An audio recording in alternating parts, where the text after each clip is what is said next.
তো hey guys, সকালে ঘুম থেকে উঠে একটু চলে গেছিলাম মিষ্টির দোকানে, বিকজ আজকে একটু ডালপুরি খেতে ইচ্ছা করছিল। তো অর্ডার দিয়ে দিয়েছিলাম। তো আমাদের এখানে 20 টাকায় 3 পিস ডালপুরি পাওয়া যায়। তো টেস্ট করলাম, আর এখানে ফার্স্ট টাইমে টেস্ট করলাম, বেশ ভালো খেতে ছিল। তো পরোটা খেয়ে বিল মিটিয়ে বাইরে বেরোতে আবিরের কল আসলো, বললো চুল কাটতে আয়। তো কোনো কথা না ভেবেই চলে গেছিলাম চুল কাটার জন্য।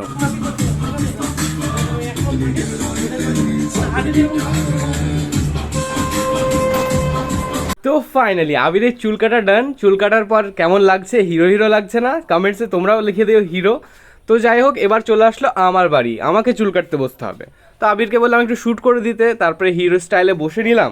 তারপরে ভাবলাম একটা হার্ড লুক দেবো, যেন সবারই আই ক্যাচিং ব্যাপার লাগে। তো মিঠুনদাকে তেমনভাবে ইনস্ট্রাকশন দিয়ে দিলাম। তো মিঠুনদা স্টার্ট করলো আমার চুলের কাটিং। তো তারপরে দেখো, তো গাইস হেয়ার কাটিং কমপ্লিট। আগে চল আমি খাবো।